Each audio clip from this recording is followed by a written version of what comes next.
Ebana, tukio la kushangaza limejitokeza hapo jana katika nchi ya Togo, mchezo wa hatua za awali ya kufuzu hatua ya makundi ya kombe la shirikisho barani Afrika. Mchezo ambao uliwakutanisha wenyeji wa kutokea hapo nchini Togo, Boloesu, na wageni kutokea Burkina Faso, USFA ya kutokea pale nchini Burkina Faso. Tukio ambalo watu wengi wamelihusisha kuwa ni tukio ambalo linahusiana na imani za kishirikina. Sasa jua litokea vipi? Ilikuwa hivi. Mmoja wa staffs wa klabu ya Boloesu ambao ni wenyeji alikuwa amekishika kitu ambacho ni yasadikika ni kama hirizi, ambapo walienda kukifukia katika goli ambalo walilitumia katika kipindi cha kwanza, ambapo alikifikia kile kitu kama hirizi, mfano wa hirizi, ambapo kwa imani zao walikuwa wakifukia hivyo basi hawatoruhusu goli lolote mpaka mchezo kutamatika.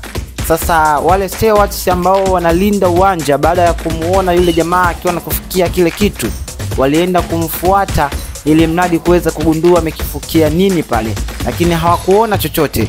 Hivi walimchukua na kumtoa nje ya uwanja ili mradi kuleta hali ya usalama.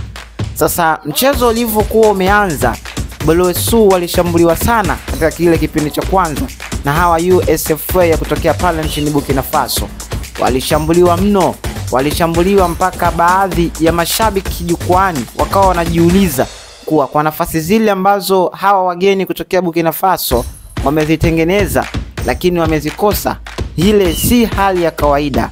Sasa baada ya kurudi vyumbani, wakawa wamepewa taarifa ya kuwa yule mtu ambaye alifukia kile kitu katika lango la wenyeji Boloesu ndiyo ambalo limewazuia nyinyi kuweza kupata goli. Hivyo mmoja kati ya staffs ya wale wageni kutokea nchini Burkina Faso alienda kukitoa, ambapo kipindi cha pili sasa ghafla tukaona klabu ya Boloesu ikiweza kuruhusu magoli mawili kwa haraka, yani magoli mawili ambayo yaliingia bila longolongo. Hii hali ilishangaza watu wengi sana barani Afrika, na watu kuendelea kuamini kuwa soka la Afrika bila uchawi basi haliwezi kuendelea. Hilo ni tukio ambalo lilitokea pale katika dimba la Stade Municipal de Lom nchini Togo, ambapo wenyeji Boloesu waliweza kuruhusu magoli mawili kwa sifuri mara baada ya kuweza kutolewa kitu ambacho wao wanaamini kwa imani yao kuwa kingewaweka salama dakika zote 90 katika huo mchezo kwa hatua za awali ya kufuzu kombe la shirikisho barani Afrika. Sasa tukio hilo pia la design hiyo limetokea nchini Tanzania katika mchezo ambao waliwakutanisha wenyeji Simba Sports dhidi ya Gaborone United ya kutokea pale nchini Botswana, ambapo alionekana golikipa wa klabu ya Gaborone United akienda kufukia kitu katika lango lao, ambapo kipindi cha kwanza kilimalizika Simba Sports walikuwa mbele kwa bao moja.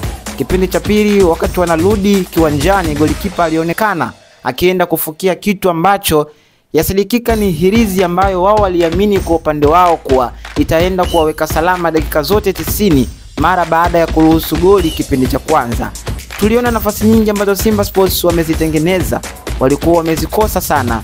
Nafasi ya wazi ambayo alipata Jean Charles, tukaona mpira unaenda nje. Pia kuna nafasi ambazo Simba Sports walikuwa wanaziweza kuziconvert kwa mabao lakini walizipoteza.